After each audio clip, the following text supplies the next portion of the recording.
Salut les amis, aujourd'hui on va parler big bait. Je vais vous exposer les différents big bait que j'utilise pour la pêche du brochet au big bait. On va parler profondeur de nage, nage et armement. Tous les leurres que je vais vous montrer passent sur une canne de 80 à 200 grammes. Bon visionnage à tous. On va commencer par le swing bait, mon leurre préféré pour le brochet. Donc là vous voyez le Balam 245. Ça c'est les vrais, en 4 coloris. Et là on a les faux de chez AliExpress. Vous voyez, il y a les Jonko ici. Il y a un top tackle. Donc, pour ceux qui disent que les deux, ils nagent pareil et que c'est la même chose, détrompez-vous. Les vrais Balam, en mettant juste un John White à l'avant, le leurre, il descend dans l'eau, il est équilibré, il est droit. Tandis que les Jonko, si vous mettez un seul John White à l'avant, vu qu'ils sont hyper flottants, même le top tackle, il est encore plus flottant. Déjà, à poids égal, à John White égal, il y en a celui-là, il descendra un petit peu plus dans l'eau que celui-là. Celui-là, faut beaucoup plus le plomber pour atteindre la même profondeur de nage que le vrai. Et si vous le plombez qu'à l'avant, le leurre dans l'eau, il pique du nez. Et ça, dans les endroits où le brochet est éduqué, c'est pas terrible, hein. Et le brochet, il mord pas dessus. Vous êtes obligé de mettre un John White à l'arrière, un plus petit pour équilibrer le leurre, et du coup, ça casse la nage. Et aussi, les faux, à grande vitesse, ils décrochent, ils nagent plus. Tandis que le vrai Balam, plus on mouline vite, plus il nage. De toute façon, il nage à toutes les vitesses. Même à très basse vitesse, il nage. C'est un de mes leurs favoris, le Balam, pour le brochet. Après, on a le Jointed Claw de chez Gangcraft. Alors ça, c'est le modèle flottant. Il a une super nage, le flottant. Comparé au Slow Sinking, ça n'a rien à voir. Le Slow Sinking, je trouve qu'il nage très mal. Il faut le jerker pour qu'il puisse faire les S. Et il nage pas si profond que ça. Il doit nager 10-15 cm en dessous du flottant. C'est pour moi la réussite du Jointed Claw, c'est le flottant. Pour le modèle Slow Sinking, j'ai préféré partir sur le Sakura S-Shiner 190. Vous voyez, déjà les coloris sont magnifiques. Il a une nage, mais splendide. Vous pouvez le jerker, vous pouvez faire des pauses, il coule très lentement. Et puis vous pouvez vous pouvez le faire nager beaucoup plus profond que le Jointed Claw Slow Sinking. Le seul défaut qu'a ce leurre, c'est la nageoire. Alors, vous ne pouvez pas le mélanger avec les autres leurres souples, parce que sinon la nageoire elle va fondre. Et vous pouvez pas le transporter dans une boîte standard, parce que sinon la nageoire elle se tord et elle garde la forme très facilement et le leurre il nage plus. Mais sinon pour une trentaine d'euros, il n'y a pas photo. Rapport qualité-prix exceptionnel. J'ai fait beaucoup de poissons sur ce leurre et je regrette pas mon achat. Après on a le Replicant Jointed. Bon, un classique, hein, moi j'appelle ça un swing bait silencieux. On dirait un Balam qui fait pas de bruit. Et aimant à brochet, je l'ai en deux tailles.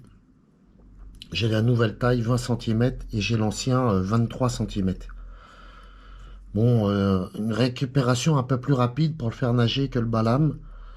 C'est plus un leurre d'été. On peut s'en servir en hiver aussi. J'ai pris du brochet en hiver avec. Mais c'est plus un leurre d'été. Et puis on a le Replicant aussi de chez Fox. Je sais plus c'est le Replicant. Comment il s'appelle celui-là. Il déplace de l'eau. Il nage beaucoup moins que les autres swim. Il faut mouliner beaucoup plus vite pour actionner la nage. Je suis pas trop adepte de ce leurre. Je l'utilise presque jamais. Voilà. Pour les swim bait. Pour le shad, comme vous voyez, j'ai plusieurs modèles avec plusieurs montages. D'autres avec tête plombée et d'autres avec montage shallow. Ça dépend les endroits où je pêche. Donc je vais commencer par mon coup de cœur, le Stick Shad 28.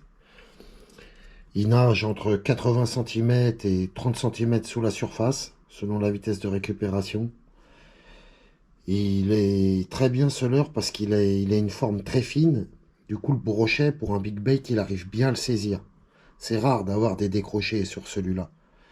Et dû à sa queue fine, le paddle s'enclenche à très faible vitesse. Ce qui est très intéressant pour pêcher au big bait parce qu'il faut pêcher lentement pour déclencher les brochets. Après, on a le ProShad.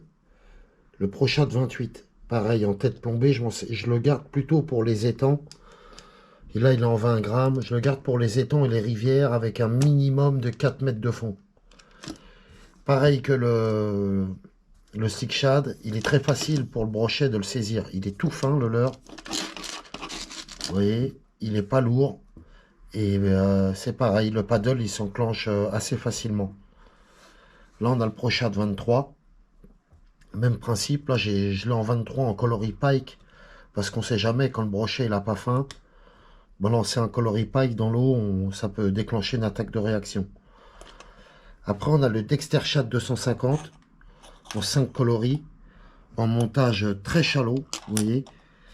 Alors là, ça c'est aussi un coup de cœur, parce qu'il nage entre 20 cm et 50 cm sous la surface, selon la vitesse de récupération.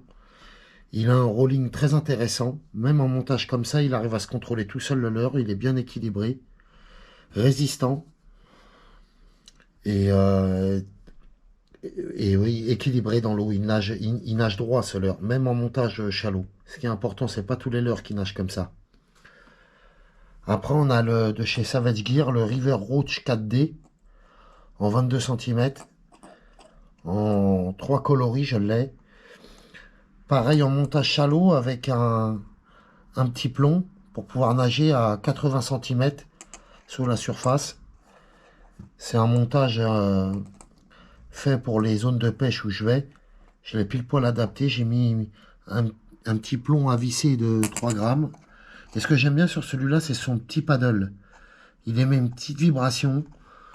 Et c'est pas plus mal. Ça change un peu des autres shads qui ont des gros paddles. Vous voyez, ça émet une petite vibration. C'est un peu plus réaliste. Dans les endroits où le poisson est éduqué, c'est vraiment pas mal. Vous voyez les petits plombs additionnels. Je mets cela. Parfait. Après, on a les réplicants. Alors là, pareil, j'ai les réplicants pour le profond. Minimum 4 mètres de fond pour pouvoir utiliser cela lentement. Le leurre, pareil, il est très bien équilibré. Le paddle se sollicite au moindre coup de moulinet. C'est un leurre qui est très bien fait, mais bon, c'est pour pêcher dans le profond. Dans les étangs, à 4-5 mètres de profondeur. Et dans une rivière, pareil, à 4 mètres, 5 mètres de profondeur. Vous voyez, après, je l'ai en montage shallow. Alors le montage shallow, il va nager entre 1,50 m et 50 cm sous la surface, selon la vitesse de récupération. Même principe que le répliquant normal. Dans la nage, il est plombé d'origine, il est très bien équilibré. Voilà, c'est un leurre intéressant, surtout ce coloris. Je le sors quand il y a la fraie des brèmes, et il fait un carton, ce leurre. Il imite un peu une brème. Et j'ai eu beaucoup de réussite sur ce coloris.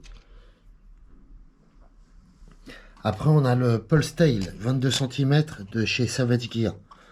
Alors ça, c'est une vibration à part, un peu plus forte, un peu plus lourde, que les brochets connaissent pas encore aussi bien que le shad, parce qu'ils commencent à connaître cette vibration. Donc quand il n'y a pas trop de... Quand ça mord pas trop sur celui-là, ben, je passe sur ça. J'essaye toujours avec ça et souvent j'ai de la réussite dans ce coloris, gardons. J'ai souvent de la réussite sur ce coloris. Pareil, par contre celui-là, en montage shallow, il nage très mal. Dû à son gros paddle, on est obligé de mettre une tête plombée dessus. Donc voilà, celui-là je le garde aussi pour les étangs avec un peu plus de profondeur. Là j'ai une TP de 10 grammes. Oui, pour un 2 mètres de fond. 2 mètres de fond au minimum, je vais sortir celui-là. Après, on a le Shad GT. Pareil, en montage shallow, il a un rolling trop important. C'est limite, le leurre, il se retourne. Vous voyez, j'en ai un là qui n'a pas de plomb. J'arrive pas à m'en servir si je mets pas un petit plomb de 5 grammes. Il marche qu'à partir de 5 grammes. Donc, du coup, il descend. Si on mouline tout doucement, il va descendre à 1 mètre, 1 mètre 50 sous la surface. Voilà, j'en ai deux. J'en ai un plombé en 20 grammes. Je m'en sers celui-là dans les étangs où j'ai un minimum, ouais, 4 mètres de profondeur pour bien passer doucement au-dessus du fond. Donc voilà, la nage pareil, il nage bien. Avec la tête plombée, il est bien équilibré. Et j'ai pris deux coloris classiques.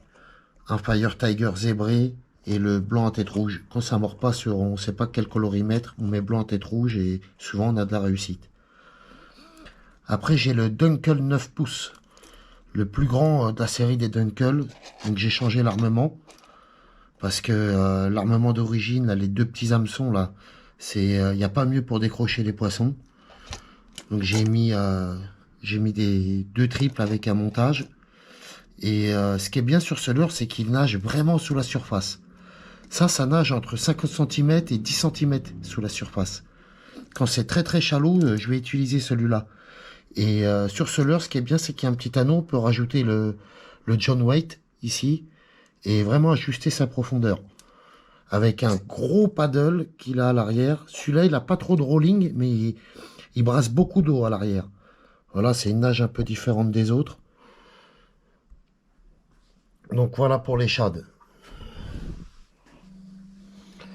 Dernier chapitre, le grub. Alors on va commencer par la Murias Mouse, la grosse, leurre qui nage à toutes les profondeurs en choisissant le John Waite.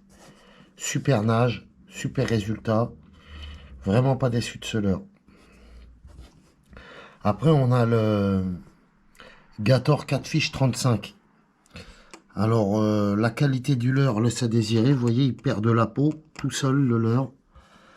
En montage shallow, il nage pas. Le leurre a un rolling trop important, il se retourne. Vu qu'il n'a pas d'ailette, il est rond. Et du coup, il se met à l'envers. Donc on est obligé de rajouter des petits poids à visser dessus. Et du coup, je trouve que ça le fait nager un peu trop profond. Après, dans les endroits, il doit avoir des endroits adéquats pour pêcher avec ce leurre. Mais je l'affectionne pas particulièrement. Là, on a le Iris Shocktail 40. Leurre très intéressant. Il a un effet planant grâce à ses ailettes. Je sais pas si vous voyez. Donc, il descend pas beaucoup dans la couche d'eau. Il nage très très bien en montage shallow. Ou même avec un petit plomb, il descendra pas trop grâce aux ailettes. Et sur la caudale,